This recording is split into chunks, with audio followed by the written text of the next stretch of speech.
So we have evidence around zero from China. They had definitely learned how to distill by zero. And also in the Middle East, we have written records and some archaeological data that suggests that they were learning how to distill about the same time. So, but for this New World evidence, if we finally firm this up, it would be at least 1,000 years earlier, which would be pretty exciting.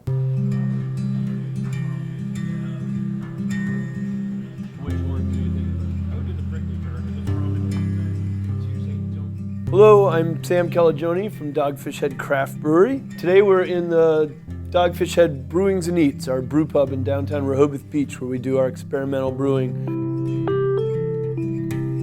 Today's an awesome day because I'm working with my old pal, Dr. Pat McGovern, and our brewmaster, Tim Hahn. The three of us are doing our oldest beverage, or one of the oldest beverages in the history of civilization. We've done, I think this will be our 8th recreated beverage from all different parts of the world. But this one's really, really unique in that it's going to be both a beer and a spirit. Dr. Pat went to Mexico and worked with some local botanists, and they made some amazing discoveries that pushed the timeline and the geography of the human endeavor of distilling out of the old world, where it was previously thought to have happened earliest, and into Mexico.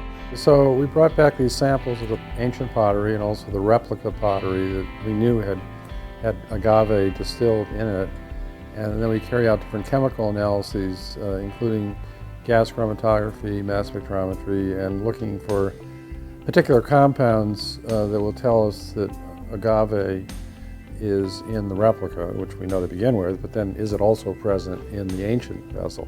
So what we're going to try to do is create as authentically as possible 3 beverages: the pulque with the base ingredients, the distilled beverage where we don't add anything post-distillate, and then we're going to do a third version where we add back some of the fruit, the agave and the gava and the prickly pear, and let the spirit age on these fruits to kind of bring those flavors forward as they may have done thousands of years ago. But the main recipe calls for a whole mess of agave, which was what they found the chewed remains of, the local Mexican blue corn, which they found the chewed remains of. Those are the kind of the heart of the fermentation. We're also using some mesquite smoked barley because they would have prepared their ingredients, on an open fire. We also wood grilled some chipotle over mesquite wood. We're using mesquite powder, the sweet powder from the pods in the mesquite trees. And then we're using a really unique yeast regimen. All these ancient beverages were likely fermented with a cocktail of wild yeast. So to be as authentic as possible, we create our own cocktail, an angry salad of living organisms that we both cultured and nurtured ourselves. And then post hot side brewing this beer, we're gonna create a cheesecloth sort of tea bag filled with the skins of the fruits we used to make these beverages, with the hopes that when we dip those in the beer as it's fermenting, the yeast and bacteria on the outside of those skins will reactivate and contribute to the fermentation. I expect this to be an intensely smoky, earthy, tart sort of beverage.